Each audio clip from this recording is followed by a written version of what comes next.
Magandang araw muli sa bawat isa. Purihin ng ating dakilang Diyos at tayo nagkaroon na naman ng isang panibagong pagkakataon upang siya'y sama-samang sambahin at tayo ay makatanggap ng biyaya sa pamamagitan ng kanyang mga salita. Ito ang ikatlong bahagi sa apat na bahaging serye na aking pinasimulan para sa ating mga pagkakatipon sa kalagitnaan ng bawat sanglinggo.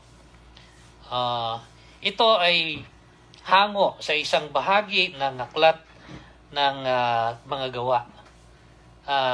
Patungkol sa mga bagay na itinaguyod ng mga unang mananampalataya, kung saan nila inilaan ang kanilang mga buhay at pinagsaluhan ang mga importanteng bagay na ito.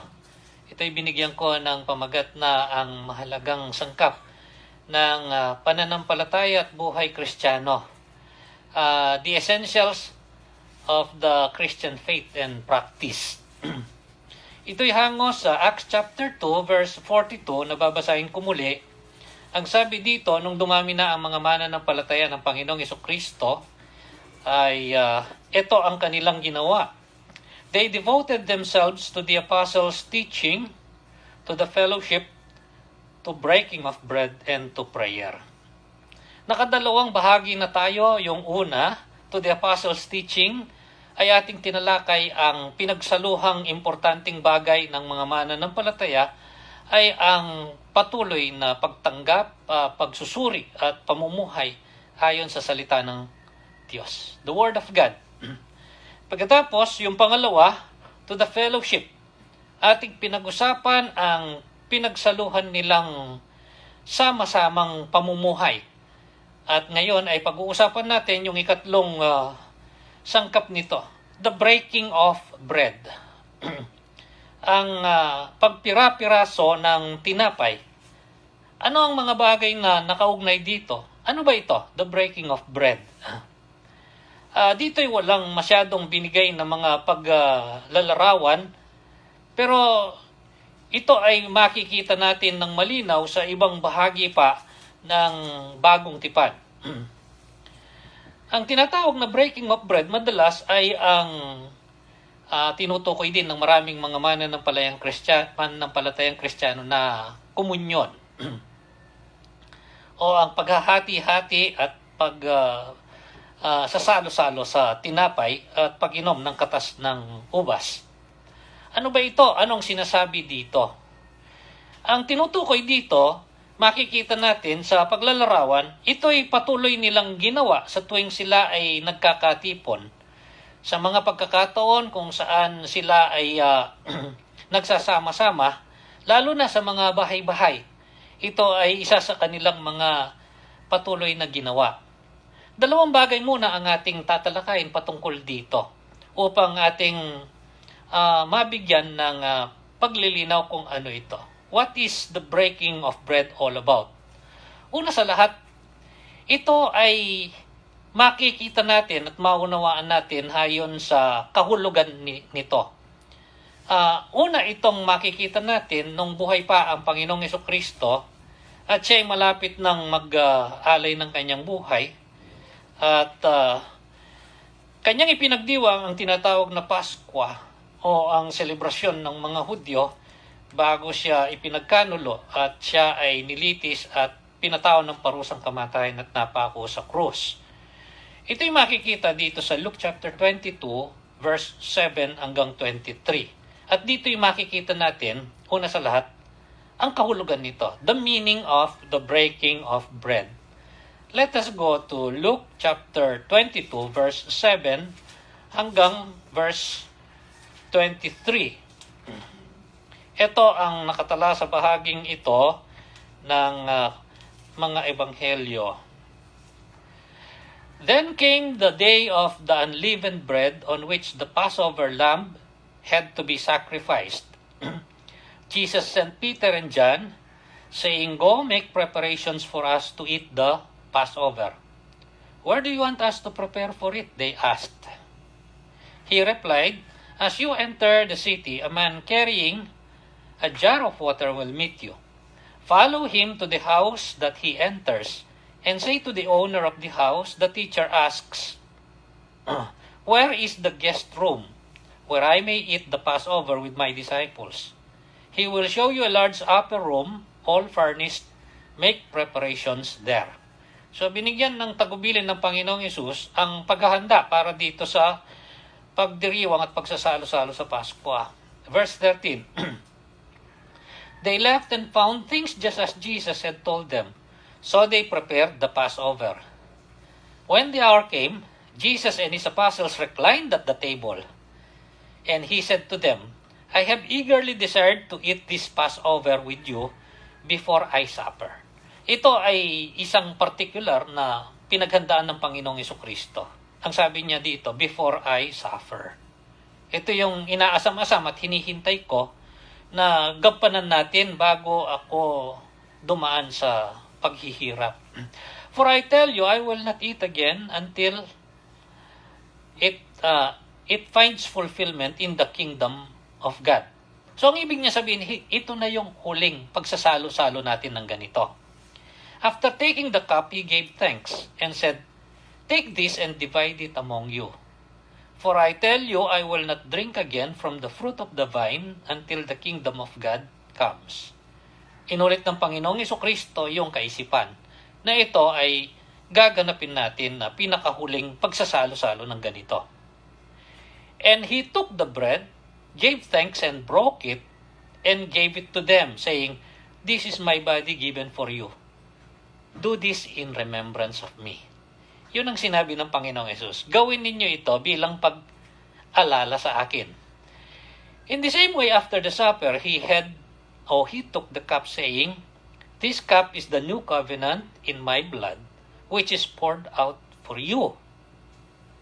Ito'y iniugnay niya sa kanyang dugo o sa kanyang buhay.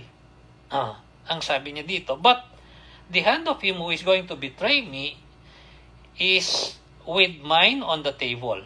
The Son of Man will go as it has been decreed, but woe to that man who betrays him. They began to question among themselves which of them it might be who would do this. At ipinaliwanag niya na sa kanyang pagkakaloob ng kanyang buhay, siya ay dadaan sa isang pagtataksil sa mga isa sa mga kasamahan nila. So ito ang unang dapat nating maunawaan patungkol dito sa tinatawag na breaking of bread na madalas ay tinutukoy din bilang komunyon ng maraming mga mananampalataya ng Panginoong Jesucristo. Ano ang kahulugan nito? Ito ay isang pag-aalala. Ito ay isang literal o tunay na seremonya o ritual. Ginawa ng Panginoong Jesucristo kasama ng kanyang mga alagad upang sa ganon kapag wala na siya, ito'y patuloy nilang gagawin. At ito ang kaparaanan nila ng pag-alala saan? Sa kanyang gaganapin. Ang pag-aalay ng kanyang buhay para sa sangkatauhan. Jesus Christ was referring to his impending death.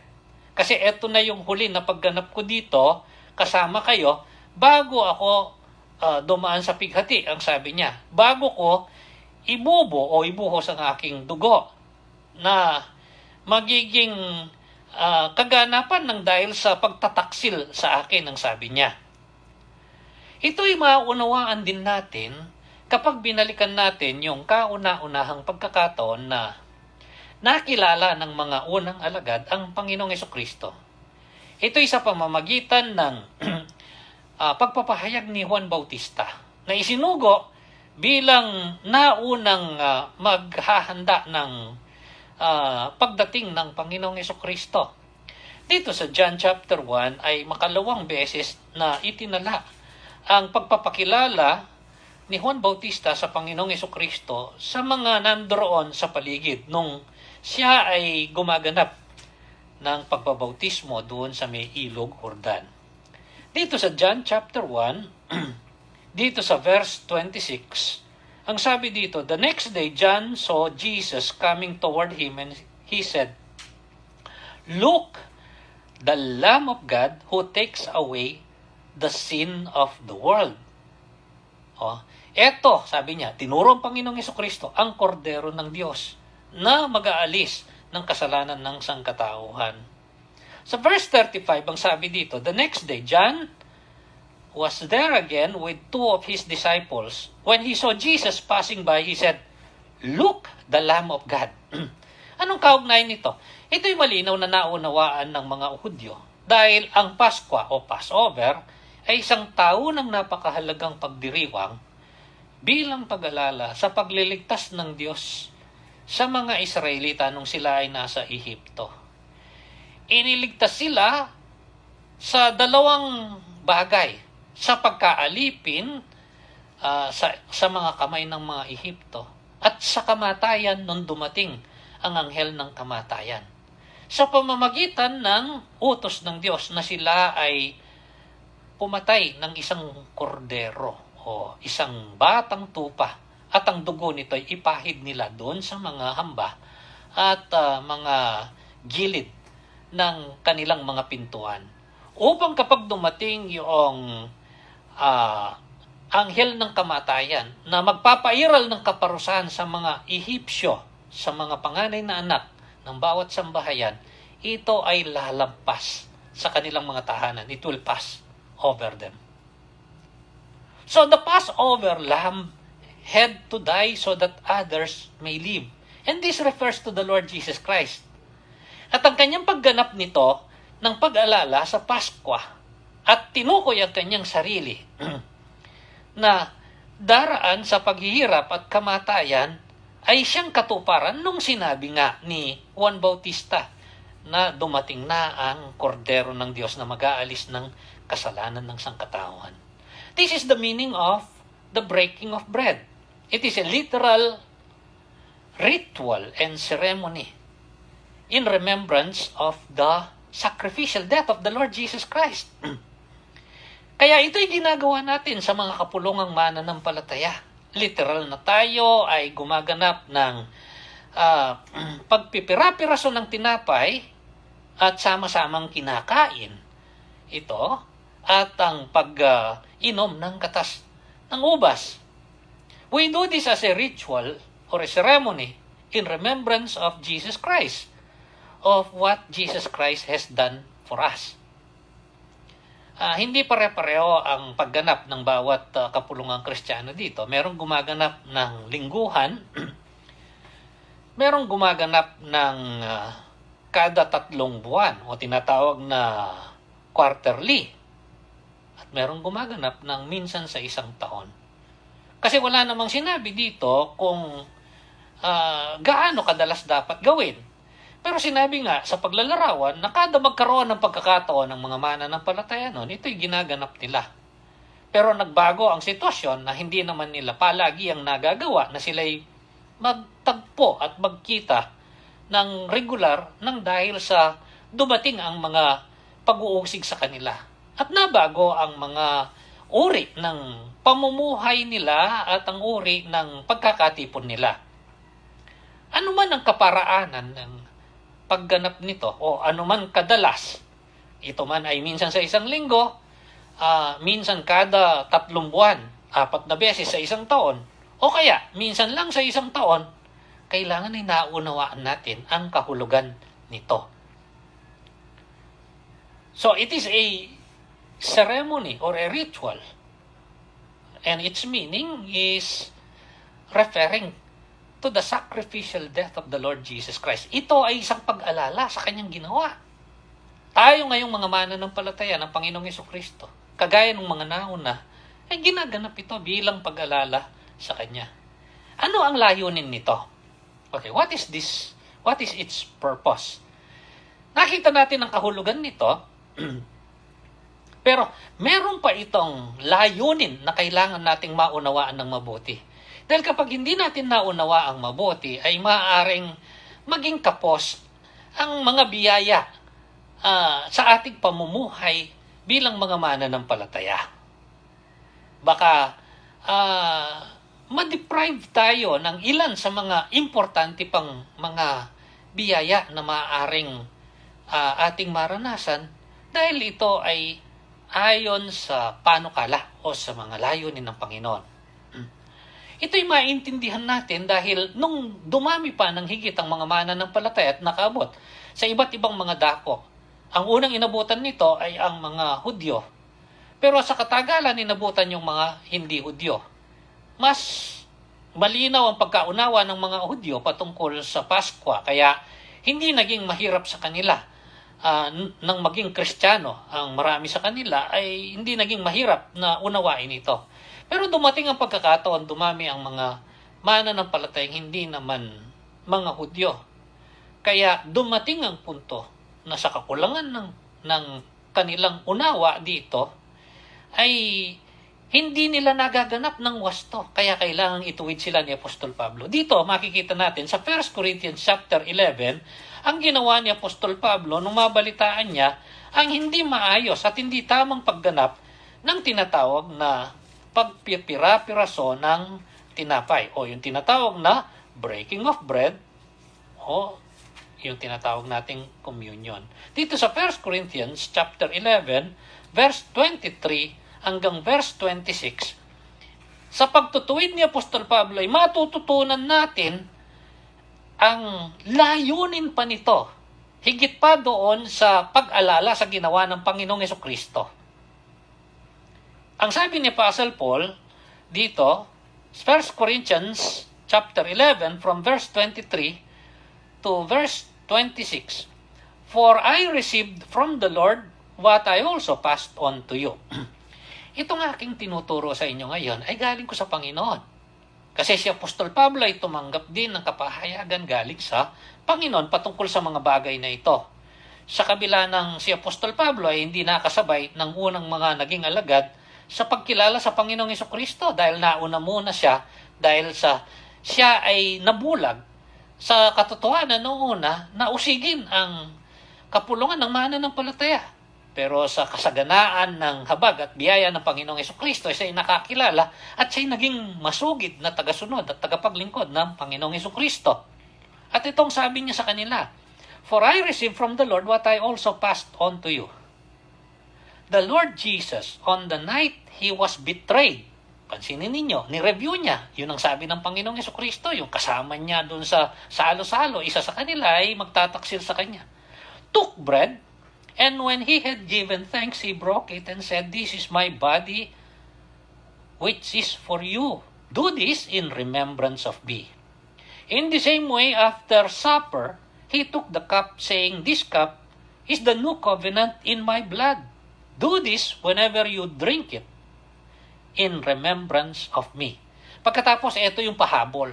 Sabi niya sa verse 26, "For whenever you eat this bread and drink this cup, you proclaim the Lord's death until He comes." So sa pagganap ng mga mananampalataya sa kapulungan o sa anumang pagsasalo-salo nila ng tinatawag na breaking of bread, sabi ni Apostle Paul, "Whenever you eat this bread and drink this cup, you proclaim the Lord's death until He comes." Kaya nga, ito yung pag-uusapan natin. What is it all about? It's about the ritual, the ceremonial act, actually, in remembrance of the Lord. But it is also one of the most integral parts of our Christian life. Ang serye natin, The Essentials of the Christian Faith and Practice. The first one we took is the Word of God. The second one is fellowship. The third one, the breaking of bread, speaks of witness and testimony. Ang patotoo o ang pagpapatotoo. Ito ang ikatlong bahagi ng seryeng ito. Ang pagiging tagapagpatotoo o ang pagpapatotoo ng mga mananampalataya. Ito ang sinabi ni Apostol Pablo, sa tuwing inyong ginagawa ito, kayo'y nagpapahayag o nagpapatotoo ng kamatayan ng Panginoong Hesukristo hanggang sa kanyang pagbabalik. We do it as a form of witnessing or testimony so that Christ may be known and Christ may be exalted until He returns. An integral part of the Christian life is witnessing. Ito'y sangkap ng buhay ng mananampalatayang Kristiyano, ang pagpapatotoo. Most people use the term evangelism. Yun ang mas popular siguro. And ang ibig sabihin nito ay ang pagpapahayag o pagsasabi ng mabuting balita o tinatawag na ebanghelyo patungkol sa kaligtasang galing sa Panginoong Jesucristo. Ito'y tinatawag din ng marami na sharing. Sa mga tawag na ito, ay napakahalaga na ito'y maunawaan natin ng mabuti. So this is one of the most important elements of the Christian faith and practice. Witness. Who are called to do this? Linawin natin. Dahil hindi naman ipinaliwanag lahat doon sa Acts chapter 2 verse 42 ang lahat ng kailangan nating malaman. Pero ito'y nakapalibot doon at sa iba pang bahagi. Sino ang tinawag upang gumawa nito? Sino ang merong masasabi nating responsibilidad o gawain ng pagpapatuto? Tayo. Mga mananampalataya ng Panginoong Jesucristo. We, true believers of the Lord Jesus Christ. We who are called Christians. Dahil noon pa man ay pinagtagubilin na ng Panginoong Jesucristo na ipagpatuloy ng kanyang mga tagasunod ang kanyang pinasimulan na pagpapahayag ng mabuting balita. At ito'y makikita doon sa tinatawag na Great Commission doon sa Matthew chapter 28, doon sa verse 18 hanggang doon sa verse 20. Itong sinasabi sa bahaging ito ng kasulatan, Matthew chapter 28 verse 18 hanggang verse 20, Then Jesus came to them and said, All authority in heaven and on earth has been given to me. Therefore go and make disciples of all nations, baptizing them in the name of the Father and of the Son and of the Holy Spirit, and teaching them to obey everything I have commanded you. And I am with you, and surely I am with you always, to the very end of the age. Ito yung tinatawag na dakilang tagubilin o Great Commission. We Christians are exclusively tasked by our Lord to do this because we are recipients of God's grace in Christ. We are recipients of the great salvation from God. Merong prinsipyo na naibahagi ko na sa ilang pagkakataon at ulitin ko. You cannot teach what you have not learned. You cannot give what you do not have. You cannot help people rise to a level of spirituality higher than yours.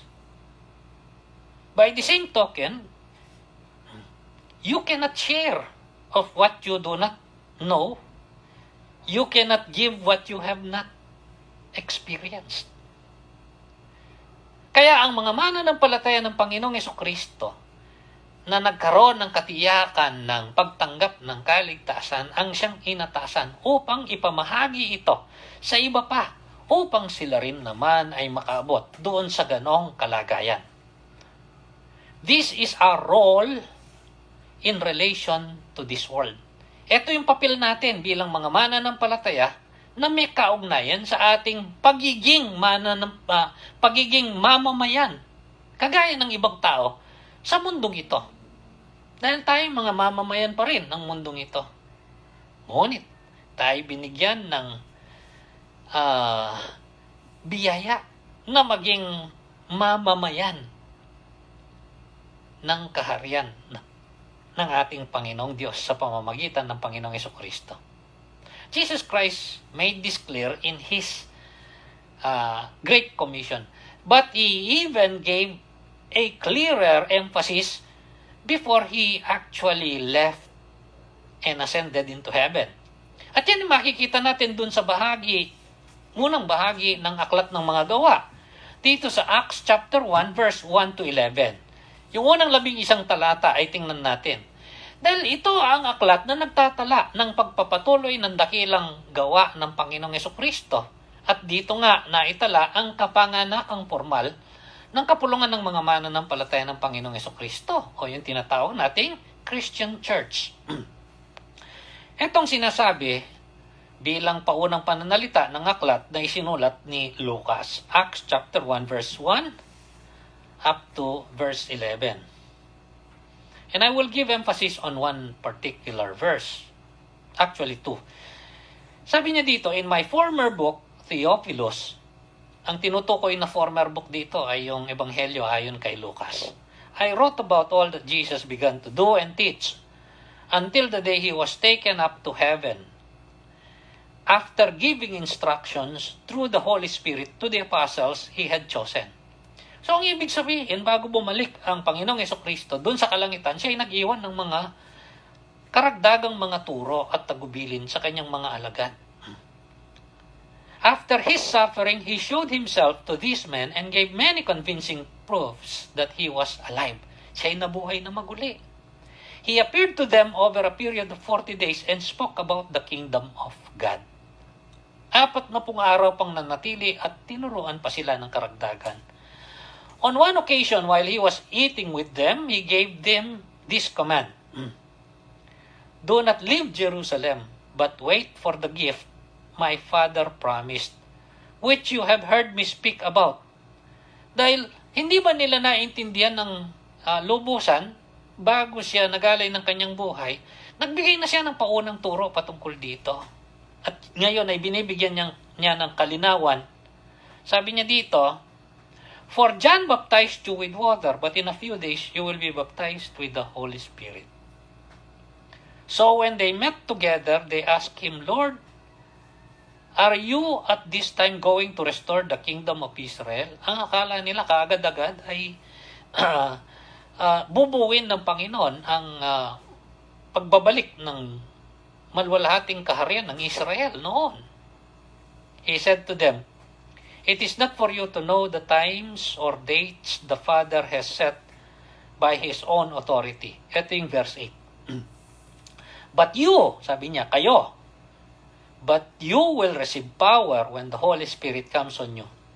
And you will be my witnesses in Jerusalem and in all Judea and Samaria and to the ends of the earth. Pero kayo, sabi niya, kayo tatanggap ng kapangyarihan pagdating ng Espiritu Santo at kayo ay aking magiging mga saksi o tagapagpatotoo. After he said this, he was taken up before their very eyes and a cloud hid him from their sight. Naglaho siya nung ilan lang na siya. They were looking intently up into the sky as he was going, when suddenly 2 men dressed in white stood beside them. Men of Galilee, they said, why do you stand here looking into the sky? This same Jesus who has been taken from you into heaven will come back in the same way you have seen him go into heaven. Ito yung isa pang gusto kong bigyan diin. Kanina yung verse 8. Ang sabi doon, but you will receive power when the Holy Spirit comes on you and you will be my witnesses in Jerusalem and in all Judea and Samaria and to the ends of the earth. Pero sabi, He will come back the same way you have seen Him go into heaven. Ito yung sinabi ni Apostol Pablo. Sa tuwing ginaganap nyo ito, ipinapahayag ninyo ang kanyang kamatayan hanggang sa kanyang muling pagbabalik. That is why breaking of bread is a real, literal, ritual ceremony that we do in remembrance. But it serves for the purpose of being witnesses. Of what? Of the death of the Lord Jesus Christ until He returns. Ito yung nilinaw ni Apostle Paul sa mga taga-Korinto para bigyan nila ng pagpapahalaga itong kanilang ginagawa. At maunawaan nila na sangkap ng buhay mananampalatayang pagpapatotoo para sa Panginoong Jesucristo. Yung aktual na pagganap nila ng salo-salo ay isang pagpapakita sa ibang mga tao kapag gusto nilang alamin kung bakit nyo ginagawa ito. Ito'y bilang pag-alala sa aming Panginoong Jesucristo na namatay at nabuhay na maguli at siya ay babalik. Pero hindi lang sa ganong pamamaraan gagawin ang pagpapatotoo. Kaya nga sinabi ng Panginoon sa kanila, kapag dumating ang Espiritu Santo, kayo'y magiging tagapagpatotoo ko.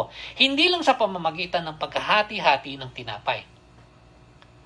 Sa anong kaparaanan? Ayan. Una sa lahat, how can we do it? Paano natin gagawin ito? Paano natin magagawa ito?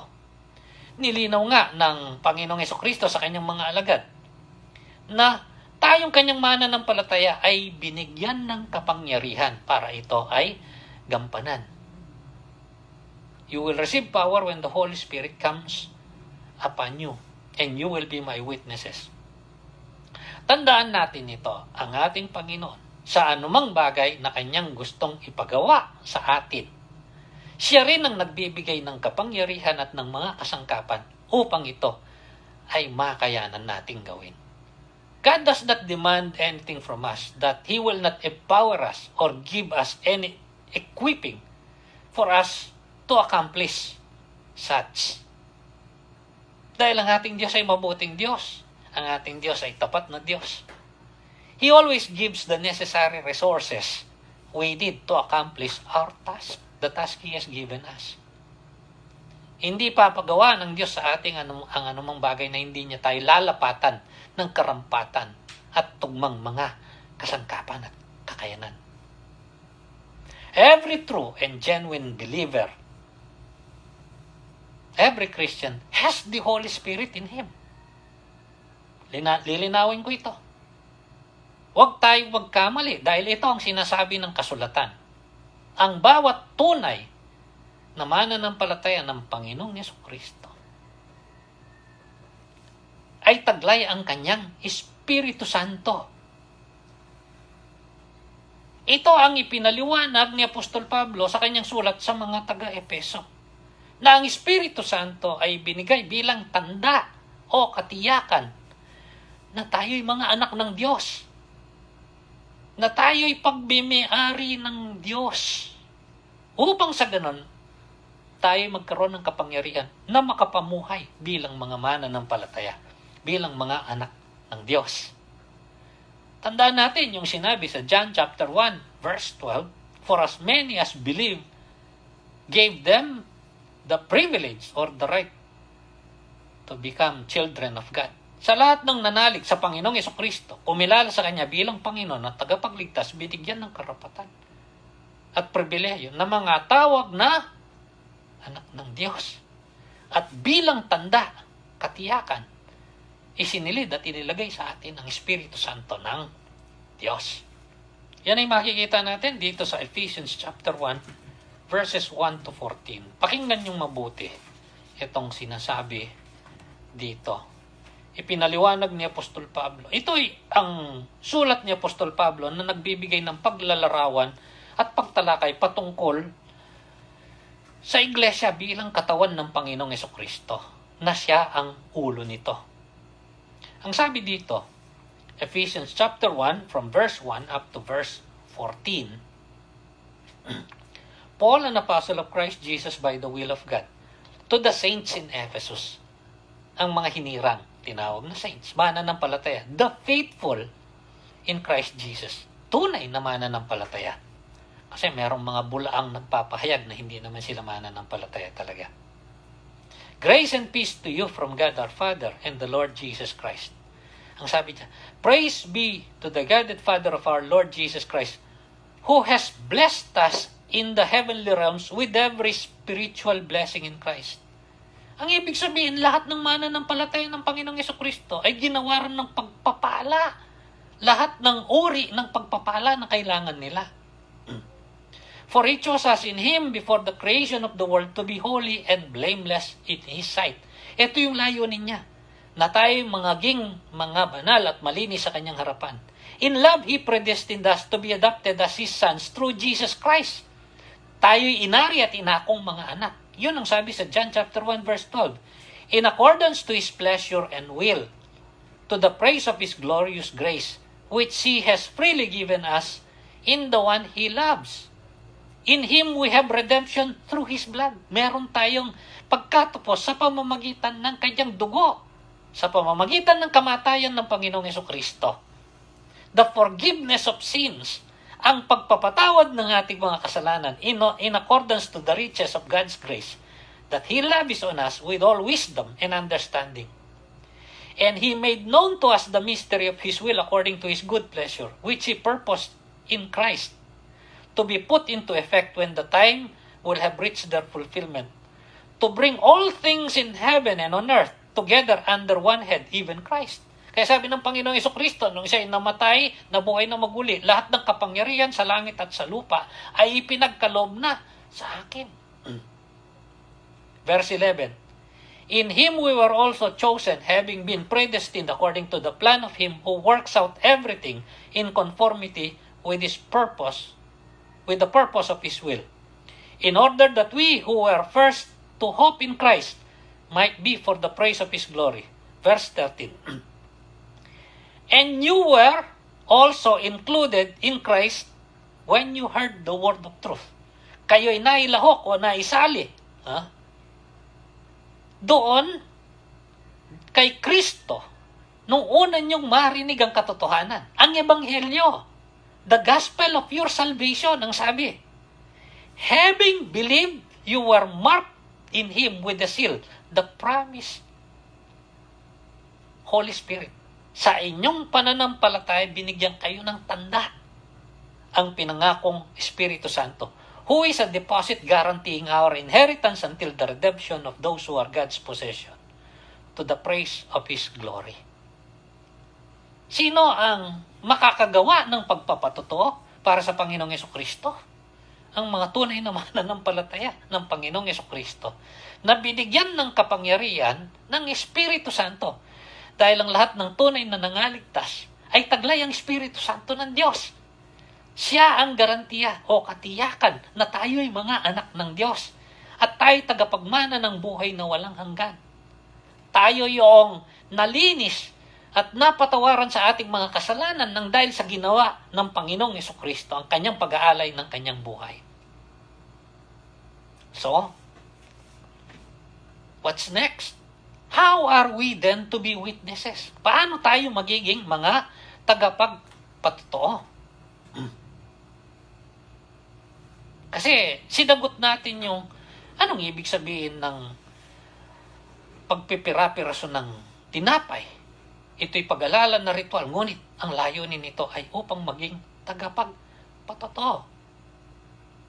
At paano natin magagawa ang pagpapatotoo? Sa pamamagitan ng kapangyarihan ng Diyos na ibinigay sa pamamagitan ng pagdating ng Espiritu Santo. How are we then to be witnesses? Paano tayo magiging tagapagpatotoo? Paano natin gagampanan ito ng merong kapangyarihan at may katapatan? Dalawang bagay. Una, a reliable witness must know the truth. Kapag ikaw ay tinawag sa isang husgado, sa harapan ng husgado, sa hukuman, pinapanumpa ka eh. Sabi niya, do you swear to tell the truth, the whole truth, and nothing but the truth? So help you God. Dahil paano ka magpapatotoo kung wala ka namang alam, ipagpatotoo? Kaya yung katotohanan na alam mo, siya lang ang maaari mong ipagpatotoo. A reliable witness must know the truth in mind, in heart, and in experience. Ang sabi ng kasulatan, ang Panginoong Jesucristo, dun sa John chapter 14, verse 6, I am the way, the truth, and the life. No one comes to the Father except through me. We must witness to the truth. For the truth. For Jesus Christ. Upang maging katanggap-tanggap at karapat-dapat na tagapagpatotoo, dapat kilala natin ang Panginoong Jesucristo. Maraming nagsusumakit na maging tagapagpatotoo ng Panginoong Jesucristo. Kung hindi naman tunay na kilala ang Panginoong Jesucristo, hindi magiging katanggap-tanggap o reliable ang pagiging tagapagpatotoo. Remember this. There is only one gospel message. Huwag na nating bigyan ng napakaraming mga pabuntot o pauna. Iisa lang ang ebanghelyo. Iisa lang ang mabuting balita. Iisa lang ang mensahe nito. Ito ay ipinahayag ng malinaw sa kasulatan sa maraming pagkakataon ng Panginoong Jesucristo ng kanyang mga naging tagasunod at tagapaglingkod. There is only one gospel message. Jesus Christ died to pay for our sins, and He rose again from the dead to defeat the power of sin. And when we receive Him as Savior and submit to Him as Lord by faith, we will no longer be under the penalty and the power of sin. Any gospel that does not have this message is not the gospel. It is a mistake.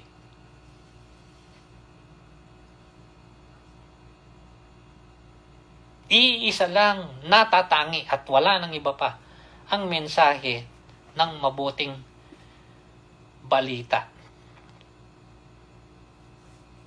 na ang Panginoong Jesucristo ay namatay upang pagbayaran ang ating mga kasalanan. At siya ay nabuhay na maguli upang gapiin at lupigin ang kapangyarihan ng kasalanan. At sa pagtanggap natin sa Kanya bilang tagapagligtas at pagpapasakop bilang Panginoon sa pamamagitan ng pananalig, tayo ay aalisin sa ilalim ng kapangyarihan at kaparusahan ng kasalanan. This has always been the message of the gospel. And it has never changed. It will never change. No matter how progressive the world becomes, no matter how far we improve, no matter how farther we get into existence in this world, there is only and there will always be only one gospel message. It will never change. Tingnan natin ang ilan sa mga itinala dito sa aklat ng mga gawa. Sinabi sila gagawing mga saksi. At nung sila ay naging mga saksi, anong kanilang sinabi? Let us go back to Acts dito sa chapter 2. At nangyari nga ang pagpapasimula ng pagpapatotoo. Acts chapter 2 verses 22 to 24. Etong sabi ni Peter, nung mapukaw ang atensyon ng mga tao. Sabi niya, "Men of Israel, listen to this. Jesus of Nazareth was a man accredited by God to you by miracles, wonders, and signs, which God did among you through Him, as you yourselves know. This man was handed over to you by God's set purpose and foreknowledge, and you, with the help of wicked men, put Him to death." Ito'y patungkol sa Panginoong Jesucristo, ang Jesus taga Nazaret. By nailing Him to the cross, na pinako dun sa cross. Verse 24, "But God raised Him from the dead, freeing Him from the agony of death, because it was impossible for death to keep its hold on Him." This is the message of the gospel. Jesus Christ died, but He rose again from the dead. Verse 31 to verse 34, sa pagpapatuloy. "Seeing what was ahead, He spoke of the resurrection of the Christ, that He was not abandoned to the grave, nor did His body see decay. God has raised this Jesus to life, and we are all witnesses of this fact." Kami mga saksi. Ito yung pinagpapatotoo namin, ang sabi ni Peter. "Exalted to the right hand of God, He has received from the Father the promised Holy Spirit, and He has poured out what you now see and hear." Ito ngayon yung naririnig nyo. Ito yung aming ipinagpapatotoo. Sa verse 36, sabi niya, "Therefore, let all Israel be assured of this. God has made this Jesus, whom you crucified, both Lord and Christ, both Lord and Savior." Ang ibig sabihin, itong Kristong ito, ang Panginoon at tagapagligtas.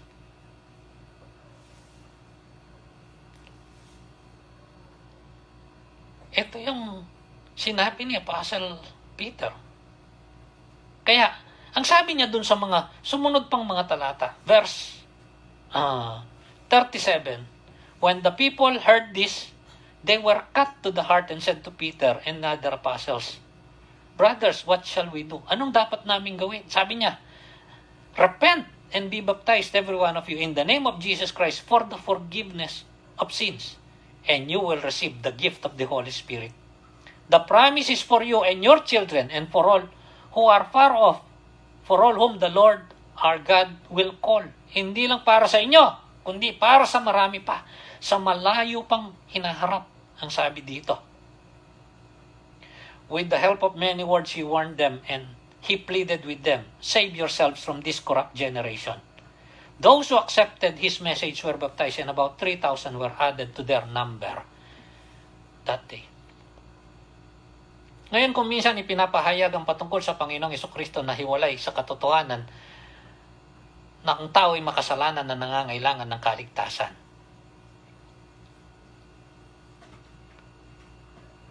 The gospel is all about Jesus Christ's death and resurrection because of our sins to save us unto eternal life. Yung John 3:16, huwag nating ihiwalay sa pagiging makasalanan ng tao, ng kanyang pangangailangan ng kaligtasan. Kaya nga siya ay magkakaroon ng buhay na walang hanggan. For God so loved the world that He gave His only begotten Son, that whoever believes in Him shall not perish but have eternal life. Because without Jesus Christ,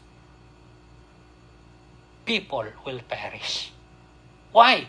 Because of sin, nang dahil sa kasalanan.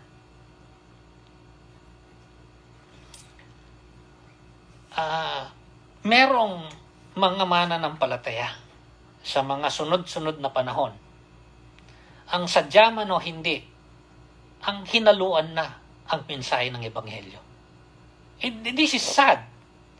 There are some of those in Christianity, wittingly or unwittingly, who have diluted the gospel message.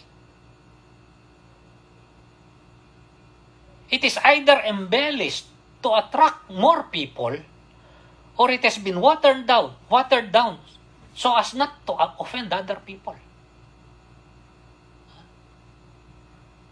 Merong binigyan nito ng sobra-sobrang palamuti upang sa ganon maging kaakit-akit o kasiya-siya para maingganyo yung marami. Meron naman na nilabnawan ito upang hindi makasakit sa damdamin ng iba.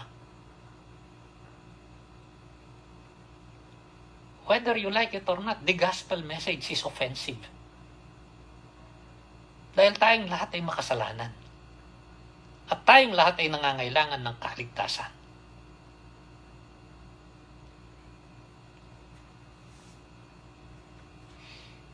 Kung may cancer ang tao, huwag mong sasabing, ubulag yan. Mamamatay siya sa cancer. Kung hindi malalapatan ng lunas na pang-cancer. These people may be sincere and well-meaning, but their message does not square with the scriptures. Ako'y naniniwala maraming mga tao ang merong talagang magandang kalooban, may sinseridad na ginagawa ito, pero hindi siya tugma sa iisa't natatanging mensahe ng mabuting balita ng kasulatan. We ought to be compassionate. We ought to be loving. We ought to be respectful. But we must never compromise the message of the gospel, or else we are unworthy witnesses. Kailangan manatili tayong merong pagmamalasakit, pag-ibig, paggalang sa kapwa. Pero huwag nating haluan ang mabuting balita. Huwag nating balutan ng palamuti na matatakpan ang mensahe nito. Huwag nating labnawan para hindi matapang sa panlasa ng iba. Or else, we are unworthy witnesses. The message is always the same. Hindi nagbabago ang mensahe. Basahin ninyo ang mga sunod-sunod na bahagi nitong aklat ng mga gawa. Palagi ang sinasabi ang kamatayan at pagkabuhay ng Panginoong Hesukristo. Palagi ang sinasabi dahil sa kasalanan ng sangkatauhan. Dahil sa pangangailangan ng pagpapatawad. Yun ang una. How are we to be witnesses? Una, a reliable witness must know the truth. You must know the truth. By heart, by mind, by experience. And you must witness to the truth. I must witness to the truth. We are called to be witnesses. Pangalawa, a reliable witness must not only speak the truth, the one gospel message, the right message, but he must live the truth or back up his message with actions. Ang isang karapat-dapat na tagapagpatotoo o saksi ay hindi lang kailangan magsabi ng katotohanan dahil ito ay kanyang alam sa puso at isipan at sa karanasan, kundi dapat siya'y mamuhay sa katotohanan upang bigyang pagpapatibay ang kanyang pagpapahayag sa pamamagitan ng kanyang gawa. Remember this, we are witnesses by words and by works. Tayo tagapagpatotoo sa pamamagitan ng ating salita at sa pamamagitan ng ating gawa. By declarations and by deeds. Sa pamamagitan ng ating sinasabi at sa pamamagitan ng ating mga kinikilos. Ang pagpapatotoo ay parang isang barya. Kamukha nung 5 piso o pisong barya. Ang barya palagi yan, kahit anong bansa ka pumunta. Pag gumamit sila ng barya, yung salapi na barya, dalawa yung mukha. Ang tawag natin dito, karat tsaka krus. Itong nagbibigay ng halaga o balor. Itong nagpapakita na mapagkakatiwalaan yung halaga na kinakatawan ng barya. Kiskisin mo ng kiskisin ang isang mukha ng barya. Kapag nabura ito at dinala mo sa tindahan, tiningnan nung nagtitinda, baka itapon niya ito o ibalibag niya ito. Sasabihin niya, anong kwenta nito? Wala yung isang mukha. Ganito ang nagpapatotoo. May dalawang mukha. This is what gives the monetary value to the coin. The two faces. If you erase or remove one face, the coin is devalued. Baka mawalan ng lubusan ng halaga ito. So we are witnesses by words and by works, by declarations and by deeds. Witnessing is lip and life. Ito yung binigyan ng paglalarawan ng Panginoong Hesukristo.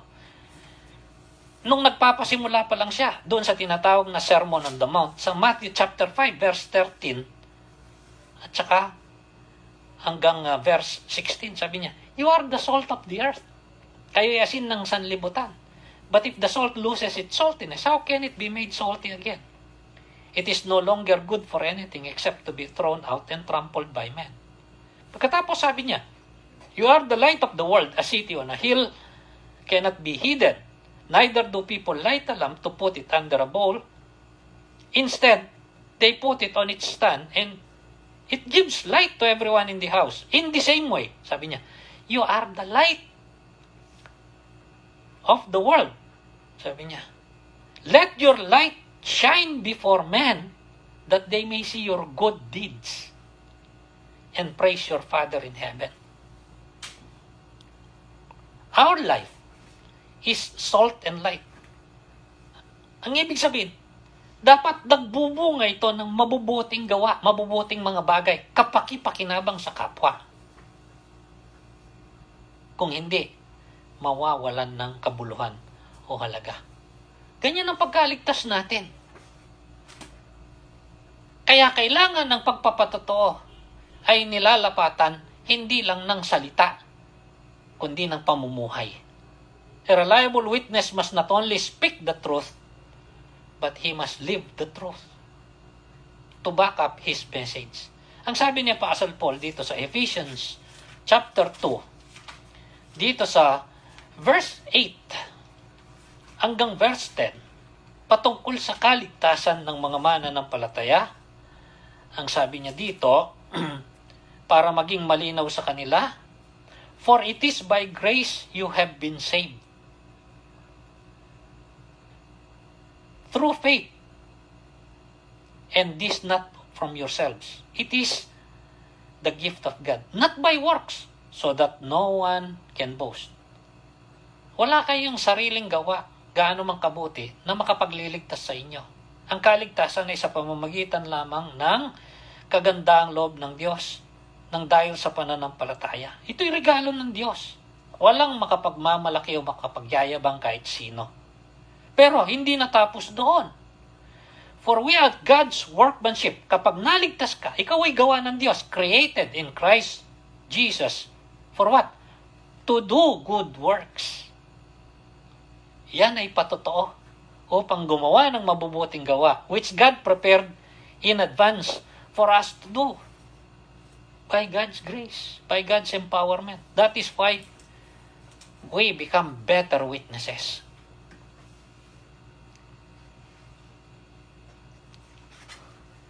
Witnessing, remember this, is not a competition. Hindi tayo nagtutunggali at nagtatagisan kung gaano kasipag, gaano karaming nasasabihan, gaano karaming naaakay. Walang masama doon. But witnessing, what we call evangelism, is never a competition.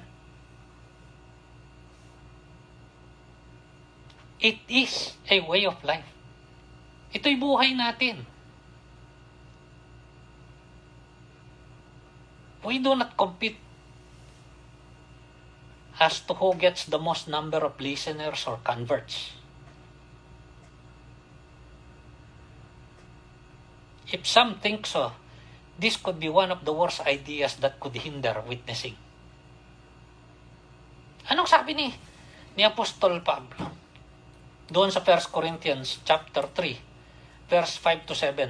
Para magkaroon ng tamang pananaw ang mga mananampalataya doon patungkol sa ginagawa nila Apollos, nila Pablo, nila Pedro. Kasi nagkakahati-hati yung mga tao. Gusto nila, ako kay Apollos, ako kay Pablo, ako kay Pedro. Sabi nung iba, ako kay Kristo lang. Anong sabi niya sa 1 Corinthians chapter 3, verses 5 to 11? What after all is Apollos and what is Paul? Only servants, through whom you came to believe, as the Lord has assigned to each his task. Kami mga alipin lang, ginamit upang kayo'y magkaroon ng paniniwala.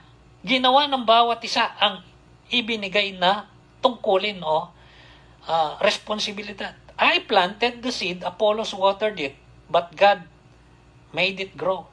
So neither he who plants nor he who waters is anything, but only God who makes things grow.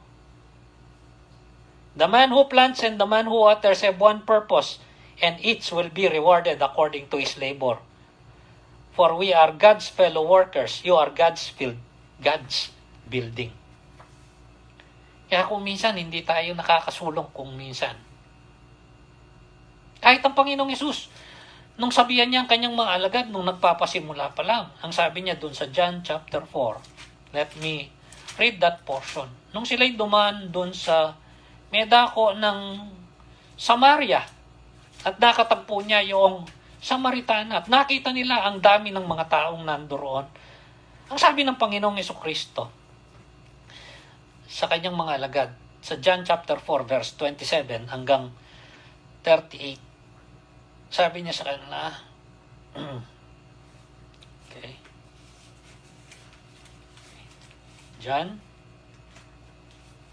chapter 4, verse 27 to 38. Just then his disciples returned and were surprised to find him talking with a woman. But no one asked, what do you want? And why are you talking with her? Then leaving her water jar, the woman went back to the town and said to the people, come, see, a man told me everything I ever did. Would this be the Christ? They came out to the town and made their way toward him. Meanwhile, The disciples urged him, Rabbi, eat something. Kumain na po kayo. But he said to them, I have food to eat that you do not know of, or that you know nothing about. Meron akong pagkain na hindi nyo alam. Then his disciples said to each other, could someone have brought him food? Pinakain ba siya? They were not sure what he is talking about. Ang sabi niya sa verse 34, my food, said Jesus, is to do the will of him who sent me and finish his work. Do you not say 4 months more and then the harvest? I tell you, open your eyes and look at the fields. Dahil dumarating ang maraming mga tao, they are ripe for harvest. Even now the reaper draw his wages. Even now he harvests the crop for eternal life, so that the sower and the reaper may be glad together. Yung naghasik at saka yung aani, parehong matutuwa at masisiyahan. Thus the saying, one sows and another reaps, is true. I sent you to reap what you have not worked for. Others have done the hard work, and you have reaped the benefits of their labor. Ganon ang pagpapatuto. Lahat ay gumaganap ng kanyang bahagi.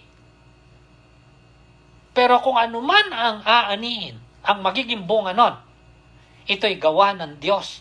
Pero parehong masisiyahan at magagalak ang mga gumawa. Maging yung naghasik, maging yung aani nito. Some wants to witness because of what they can get. Merong gustong magpatotoo dahil alam nila may matatanggap sila. Totoo naman. Dahil ang Diyos natin ay Diyos na mapagpala, mapagbigay ng gantimpala. He is indeed a good and gracious God, and He is a rewarding God. Kaya nga lang, napapako sa isipan ng marami na sila'y magpapatotoo nang dahil sa inaasam nilang makukuha. That's not necessarily evil. Some wants to witness because of what they can get. But we are to witness because of what we already got. Tayo'y nagpapatotoo o karapat-dapat na magpatotoo dahil sa kung anong natanggap na natin. Nakatanggap tayo ng sagana at mayamang biyaya ng Diyos, ng kanyang kagandaang loob, ng kanyang kabutihan, ng buhay na walang hanggan, ng buhay na mabuti at walang kaparis. Hindi man magpantay-pantay at magpare-pareho ang ating kalagayan sa buhay. Sa dinami-dami ng taong nabubuhay sa mundo, nabuhay na at mabubuhay pa, wala nang pinakamapalad pa kundi tayong mga tunay na mananampalataya ng Panginoong Jesucristo. Mga Kristiyano, tunay na Kristiyano. Dahil tayong nakakilala sa Panginoong Jesucristo, nakakilala sa tunay na Diyos, may katiyakan ng buhay na walang hanggan at may karanasan ng buhay na tunay na mabuti, masagana, may kabuluhan, may katuturan, may kahihinatnan, may kapayapaan, may kagalakan. We do not witness because of what we can get, because of what we already got.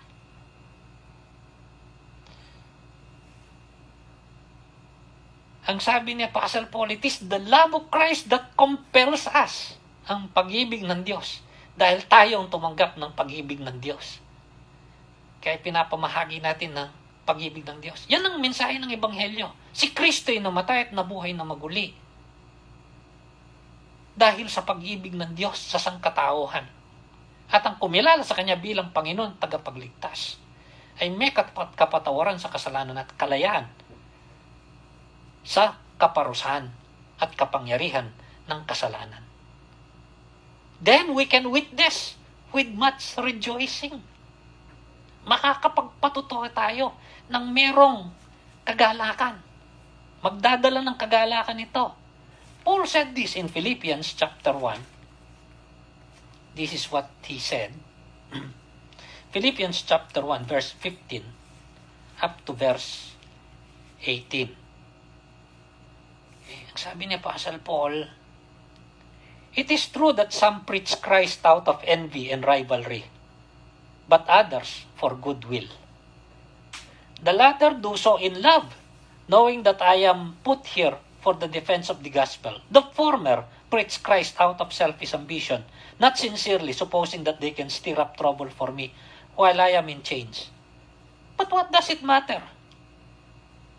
The important thing is that in every way, whether from false motive or true, Christ is preached. And because of this, I rejoice. Kapag tunay ang nasa akin ng puso at tama ang pagiging tagapagpatotoo, sabi ni Apostle Paul, ako'y may kagalakan. Si Apostle Peter at saka yung iba, ganun din doon sa Book of Acts. Ang sabi dito, sa chapter 5, verse 41 hanggang 42, pinagbawalan sila. Sila ay sinaktan upang wag nang magpahayag patungkol sa Kristong namatay at nabuhay na maguli. Ang sabi dito sa chapter 5, sabi niya dito, verse 29, Peter and the other apostles replied, "We must obey God rather than man. The God of our fathers raised Jesus from the dead, whom you had killed by hanging him on a tree. God exalted him to his own right hand as Prince and Savior, that he might give repentance and forgiveness of sins to Israel. We are witnesses of these things. And so is the Holy Spirit whom God has given to those who obey him." At ang sabi doon, sa verse 41, nung sila ay inaresto at sinaktan at pagkatapos pinalaya, sabi, the apostles left the Sanhedrin rejoicing because they have been counted worthy of suffering disgrace for the name. Day after day in the temple courts and from house to house, they never stopped teaching and proclaiming the good news that Jesus is the Christ. The apostles, the believers devoted themselves to the apostles' teaching, to the fellowship, to the breaking of bread and prayer. Yung una, the Word of God. Yung pangalawa, fellowship. Itong pangatlo, witness. Mga kapatid, ito'y buhay natin. Sangkap ng buhay natin. Likas na bahagi ng buhay natin ay upang tayo ay makapagbahagi ng katotohanan ng ating nalaman at naranasan. At kung hindi mo pa kinilala si Kristo bilang Panginoon at tagapagligtas, hindi mo pa napagwaring ikaw ay makasalanan, at ang tanging pag-asa ng kaligtasan ay ang pananalig sa Panginoong Jesucristo dahil sa lubos na niyang ginanap ang di natin kayang gawin. Siya ang namatay at nabuhay na maguli. Baka wala kang maipagpatotoo. Ngunit kung yan ay alam mo, ang pagpapatotoo ay magiging daluyan ng katiyakan, daluyan ng tatag at lakas ng pananampalataya, dahil daluyan ng pagbubunga at daluyan ng kagalakan. May we be found as faithful witnesses until the return of our Lord. May we preach the gospel clearly. May we share it in its purity. Hindi siya kailangang bigyan ng napakaraming palamuti. Hindi siya kailangang labnawan. Tell it as it is, with love, with compassion, with respect.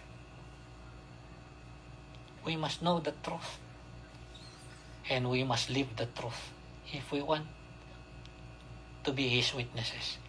And we are called to be His witnesses. Such a great and wonderful privilege that will produce joy.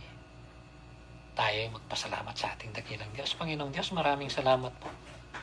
Binigyan mo po kami ng pribilehyo, kaming lahat na iyong iniligtas, upang sa isang banda, maging tagapagpatotoo mo, tagapagsalita mo, Panginoon, upang may pahayag namin ang mabuting balita mo.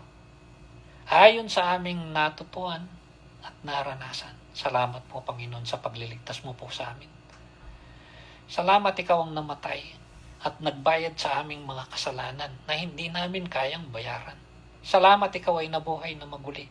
At sa pagkilala namin sa bilang aming Panginoon tagapagligtas, kami ay yung ginawaran ng kapatawaran at ginawaran ng buhay na walang hanggan. Kami tinahanan mo ng iyong Espiritu Santo upang magkaroon ng kapangyarihan. Hindi lang upang magpatoto, kundi upang ipamuhay ang aming kaligtasan. Salamat po, dakilang Diyos. Nawa sa aming pagpapatoto, ikaw ay aming maparangalan. Ikaw ay aming maitanghal. Nawa, marami pang mga ligtas. At sa kanilang kaligtasan, huwag naming kalimutan, kagaya ng aming kaligtasan, ito'y hindi namin gawa, kundi ito'y iyong gawa. Kami mga kasangkapan lamang, aming Panginoon, upang walang sino man sa amin ang magyabang at maging palalo. Pinupuri ka namin at pinasasalamatan sa tanging pangalan mo, aming Panginoong Yesus. Amen. Magandang araw po. Ang biyaya, pagpapala at kagalakan at kapayapaan ng ating Panginoon ang sumainyong lahat sa bawat pagkakataon.